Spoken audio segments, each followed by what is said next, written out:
इचलकरंजी महापालिकेच्या पदाधिकारी व अधिकाऱ्यांसाठी महाबळेश्वर येथे आयोजित प्रशिक्षण शिबिरात प्रशासन आणि लोकप्रतिनिधी यांच्यातील समन्वय हा यशस्वी कारभाराचा कणा असल्याचे प्रतिपादन निवृत्त अतिरिक्त आयुक्त तथा महापालिका कायदेतज्ञ चंद्रकांत इंदलकर यांनी केले।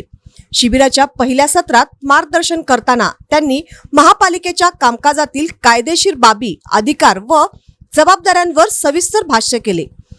दीप प्रज्वलनाने शिबिराची सुरुवात झाली। आयुक्त पल्लवी पाटील यांनी स्वागत करत शिबिराचा उद्देश स्पष्ट केला। महापौर उदय धातुंडे यांनी शहराच्या सर्वांगीण विकासासाठी प्रशासनासोबत एकजुटीने काम करण्याची ग्वाही दिली। इंदलकर यांनी सांगितले की स्थानिक स्वराज्य संस्थेमध्ये महापालिका हा अत्यंत महत्त्वाचा घटक असून त्याचे कायदे स्वतंत्र स्वरूपाचे आहेत।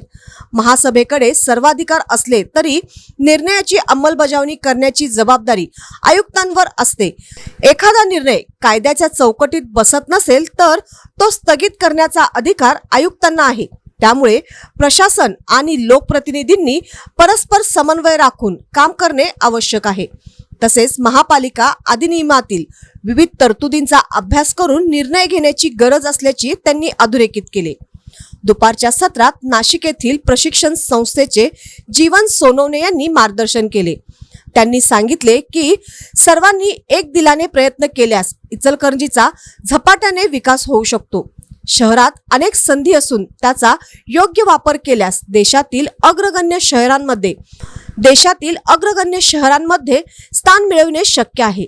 नागरिकांना दर्जेदार मूलभूत सुविधा देण्यासाठी नियोजनबद्ध प्रयत्नांची आवश्यकता असल्याचे त्यांनी नमूद केले। शासनाने विविध स्तरावर नियुक्त केलेल्या तज्ञांच्या मार्गदर्शनाचा लाभ घेण्याचे आवाहनही त्यांनी केले।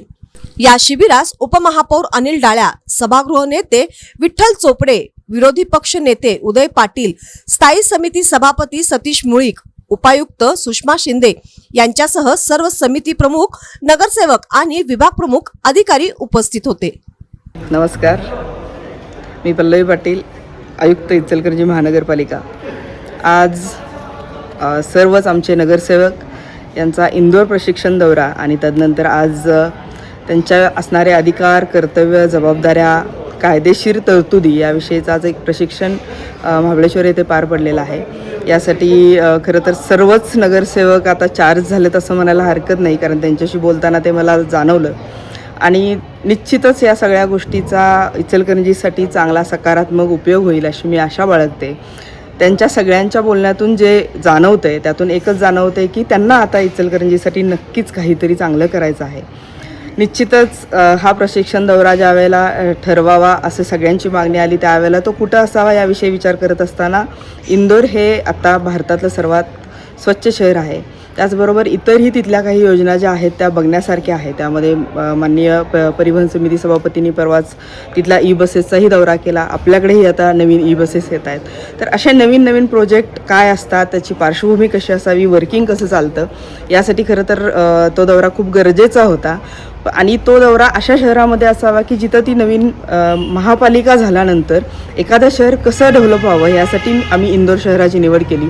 आणि त्यानंतर आज एक दिवसीय संपूर्ण दिवसभर प्रशिक्षण आम्ही आयोजित केलं होतं। यामध्ये सकाळी 10 वाजल्यापासून 6 वाजेपर्यंत 100% नगरसेवकांनी उपस्थिती लावून आजचं प्रशिक्षण घेतलं। यामध्ये त्यांच्या काही शंका होत्या, त्यांच्या काही जबाबदाऱ्या किंवा त्यांच्या कर्तव्य याविषयी त्यांना जे काही माहिती पाहिजे होती ती त्यांनी करून घेतली। निश्चितच हे जे प्रशिक्षण शिबिर आहे, प्रशिक्षणाचा हा 2-3 दिवसाचा आमचा जो कार्यक्रम आहे तो सफल झाला असं म्हणायला हरकत नाही, पण तो आम्ही सफल झाला असं तेव्हाच म्हणू जेव्हा निश्चितच इचलकरंजीमध्ये त्याचं इम्प्लिमेंटेशन होईल।